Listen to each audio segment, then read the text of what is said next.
village of Durmire had a church no one prayed in, and a graveyard everyone feared perched on a wind-battered hill. The Durmire graveyard stretched across 7 acres of cracked stone, twisted iron, and moss-choked memories. Children were told never to cross the rusting gate. Some listened, others were never seen again. The townsfolk whispered about the gravekeeper, a man named Elias Foyle, who had lived there longer than anyone remembered. Said he was already old when their grandfathers were boys, his eyes cloudy like smoked glass, his beard thick as moss. He didn't come into town except once a year to purchase ink candles and salt people.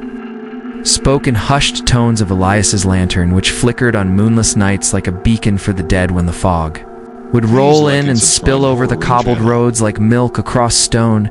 Some swore they heard him's wretched broken hymns sung by a choir long buried October 13th. The fog never lifted that morning. Amelia Rowe, a reporter from a provincial magazine in Kent, arrived at Durmire. She had read fragments of Elias's life in yellowed archives and crumbling folklore journals, stories of a cursed cemetery and the man who tended it without aging. It sounded like nonsense, of course, but curiosity has always been the sharpest knife in a skeptic's heart. Amelia parked her rented car near the old church, its steeple cracked, leaning slightly east like it bowed to something unspeakable. A murder of crows scattered as her boot heels struck the gravel. She was warned by the innkeeper at breakfast, and speak with the gravekeeper. Don't ask about the hollow. The innkeeper's words had lingered like the taste of burnt coffee. Hollow? What hollow? Amelia, recorder in hand, passed the wrought iron gate, its hinges shrieking like a dying cat. The air inside the graveyard was colder, unnaturally so. Her breath fogged. Instantly she found Elias by the oldest graves, row upon row of slate stones with names long erased by wind and time. He stood with his back to her, lantern in hand, even in daylight, whispering to a patch of soil that had no head. Stonyless Foyle, she called. The man turned. His face was the ruin of a man, but alive to alive. His eyes flickered amber like the lantern he held beneath his wide-brimmed hat. His skin was pale as ash bark, with deep grooves etched into his cheeks like old roots who shouldn't be here, he said. His voice was gravel and sorrow. I am here for a story, she said. I want to understand what this place is. Why people are so afraid. Elias said nothing. He turned, walking toward a mausoleum at the edge of the hill, gesturing for her to follow inside. The air was thick with damp and decay. Candles burned low on rusted holders. The floor was carved with names. Amelia didn't recognize hundreds of them. She ran her fingers along one Lucian vellum. 1701 to 1717, she murmured. That's young. Elias lit more candles as he spoke. Most are young. The hollow takes the young first. The hollow, his eyes met hers. You came asking questions? Now hear the answers. Amelia felt the walls of the mausoleum breathing. It wasn't just dampness, something else pulsed there, as if the building itself were alive. Listening, Elias watched the flickering flame of a candle. It trembled for no reason. This place, he whispered. It's not just a resting place for the dead, it's a doorway to where to below, where those dwell who never sleep, who were never meant to be buried. Amelia switched on her recorder. People say you don't die, that you don't age. What's the truth? Elias picked up an ancient book lying on the stone altar. Its cover was made of leathery hide, inscribed with symbols from a language she didn't recognize. I do die every night, every time the hollow awakens. But I'm brought back, because the door cannot remain closed without me. Amelia asked, what is the hollow? Elias opened the book between the circle of trembling candles. Inside were illustrations, faces screaming in agony, graves opening downward, and a colossal shadow looming. Over them all, the hollow is the space beneath the earth. It is not just a pit, it is a living stomach, famished and trembling. It awoke once in 1762. What happened after a blizzard? A child, his name was Ezra, vanished into the snow. His mother screamed his name across the graveyard that night. The snow didn't just shimmer, it pulsed like a heartbeat. Elias closed his eyes. He seemed to relive it. We heard his cries, but they came from beneath the ground. Amelia instinctively stepped back, bumping into the wall. We dug, but there was no soil, just a hollow black endless. We lowered a man down on a rope, and then we heard him scream. But it wasn't a child's scream, it was something else, like a language not meant for living tongues. We pulled the rope back, only blood came up. Amelia's heart thumped against her ribs. She swore the floor trembled beneath her feet. Since Then every 50 years it awakens, it calls to children whose dreams have already died, and it takes them. I am the one who keeps. The door shut so. Why are you still alive? Because it's my punishment. I was the first who opened the door. You opened it was the one lowered into the pits Alence. But you came back. Leah shook his head. No. The thing that came back wasn't me. The silence after Elias's confession was heavier than the graveyard. Fog Amelia stared at him. His eyes not quite human, voice too weary to belong to a man fully alive. The flame from the lantern danced like it heard a sound no one else could have. You're not you, she whispered. Then what are you? Elias didn't blink. I am a vessel. What came back needed a keeper, a mind to hide behind. The hollow doesn't walk, it borrows legs. Amelia's throat dried white. Tell me this because you stepped inside. He said almost gently, once you pass the gate, you belong to the land. And it will test you. Test me for what too? See if you'll be the next keeper. Or the next melee. Deep, distant moans seemed to rumble through the stone floor. Amelia flinched. It's waking. Elias sat outside. The fog had thickened. The graveyard no longer looked like part of the world. The trees stood like watchful sentinels, gnarled and silent. The tombstones had shifted subtly but surely. Some were no longer where she'd seen them. Before, I need to leave, Amelia said. You can't. Willie Elias didn't argue. Simply handed her the old book. If you want to survive until dawn, you need this. I don't want to already carry the hollow's attention. Elias said the book might not save you, but it will show you what's coming. Amelia didn't want to believe him, but she took it. The cover was warm to warm. She ran back through the fog, finding her way by memory, but the paths were wrong, the fences twisted, the graves rearranged themselves. She reached the gate and found it gone. There was only more graveyard, spun heart pounding. This isn't possible. The graveyard had grown. The church too had disappeared. Where the dirt path once led back to town, now stood a narrow trail, lined with open graves. Some were fresh, wet soil, upturned earth. Others were ancient, caved in, like mouths agape. From one of them she heard something. A whispered her name. Amelia. She froze. The voice wasn't Elias's. It wasn't any voice she knew. It sounded like hers. She stumbled backward, dropped the book. As she reached to pick it up, the soil beneath her fingers pulsed like a heartbeat. She gasped and jumped back. The earth opened. A hand burst from the soil, not skeletal, not rotten, fresh, pale fingernails. Clean. The hand twitched, reached blindly. Another arm followed. A face began to push through the dirt. It was her own. Amelia screamed. The doppelganger. Amelia climbed out of the grave like it was rising from a bath. Its eyes were white-skinned, cold, and too perfect. It smiled. I've been waiting, it said in her voice.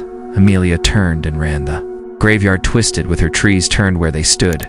Graves appeared where none had been. She could hear her double behind her feet, soft on grass, voice echoing her sob stint. Leave me. Don't leave me. I need you. She found herself at the foot of an enormous statue. It hadn't been there before. It was a figure cloaked in shadow, faceless arms spread wide like a preacher or executioner. At its feet was a doré stone dorge, just like Elias had described. Carved into it were words in a dead language, but somehow she understood them. Who opens becomes who closes, forgets who refuses, is CIO and Asuma. The door was vibrating. Something behind it breathed. Amelia clutched the book from the trees. A shape moved toward her, not the twin. Something taller. It had no face, but its presence was overwhelming. It reeked of dust, old blood, and the void between stars. She flipped open the book in panic, searching for answers. One page was glowing faintly. They're written in scarlet ink. Hollow feeds on echoes, memories, names. Sins bury the name. Bury yourself. Her name. It wanted her name. She turned the page, a blank space beneath the title too. Close the hollow, write your name, and bury the page beneath a true grave. The doppelganger was closer now, its mouth unhinged, wider than possible. The faceless shape loomed behind it. She tore the page, wrote her name with shaking hands. She looked around. Which grave was true? Most had no names. Then she saw one, Ezra, the boy from Elias's story. She ran to it, fell to her knees, and dug with her bare hands dirt. Filled her nails. The ground wept black water. Something grabbed her wrist from beneath, but she didn't stop. She shoved the paper into the soil. Screamed, literally screamed. Everything twisted, the sky fractured, the doppelganger disintegrated. Into ash, the faceless thing turned inside out and vanished with a noise like thunder dying in reverse and. Then silence. Amelia collapsed unconscious. She awoke at day. The fog was gone. Birds chirped. Distantly she was lying beside Ezra's grave. Her clothes soaked with earth, the book was gone. She staggered to her feet. The church stood again. The path led out. She walked toward the exit, each step heavy. As she reached the gate, she saw Elias standing as still as a headstone. "You made it," he said. "I closed it for." Now, he looked older than ever before. "Crumbling, I can rest now," he whispered. "You'll feel it soon, the hunger, the dreams."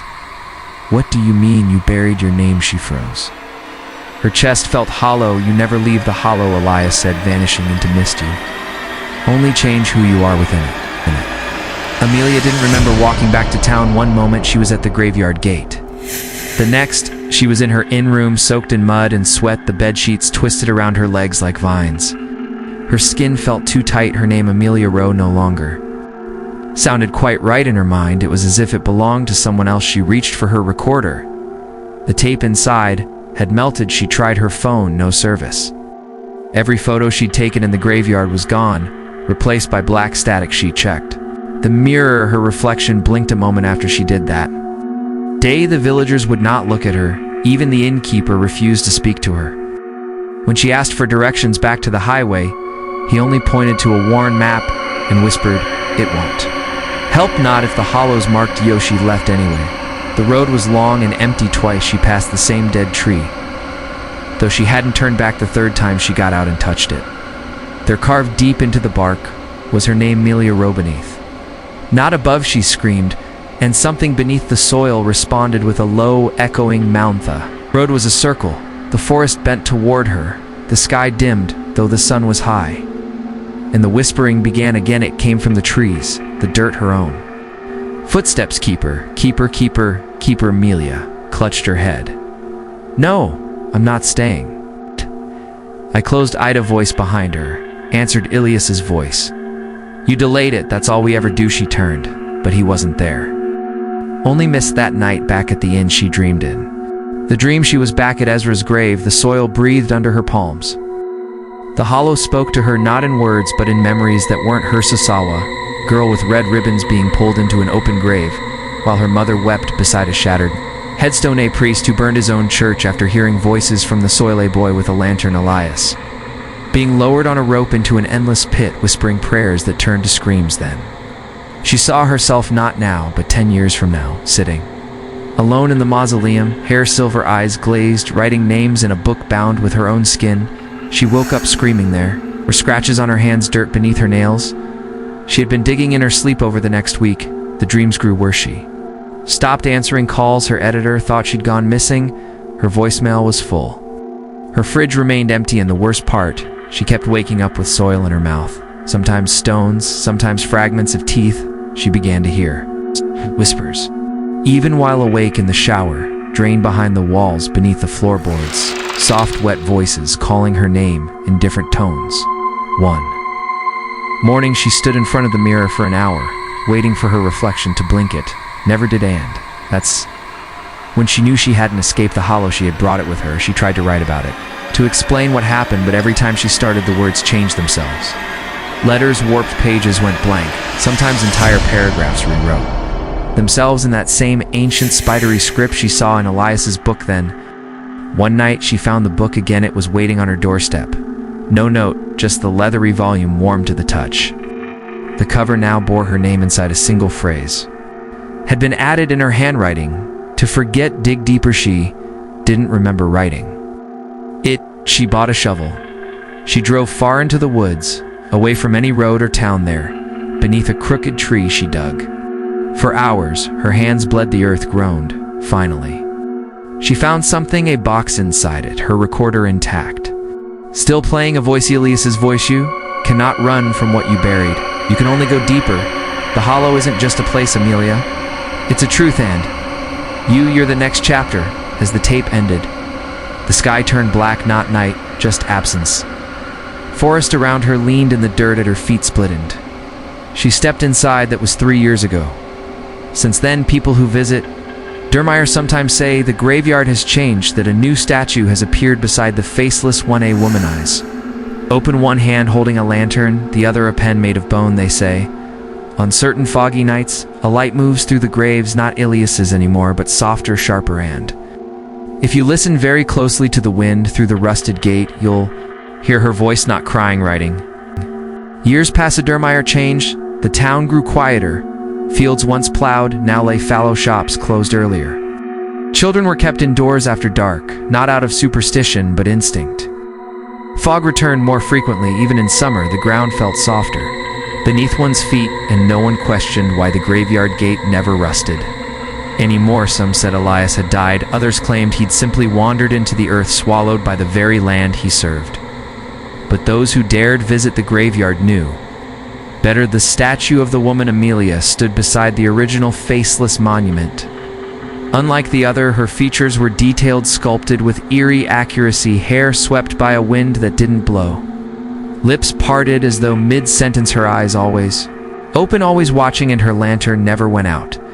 It was said that if you entered the graveyard alone and left a page with your name at the foot of her statue, strange things would follow. Some returned home and found memories, missing birthdays, faces, even their own handwriting, unfamiliar. Others began hearing voices beneath their floorboards.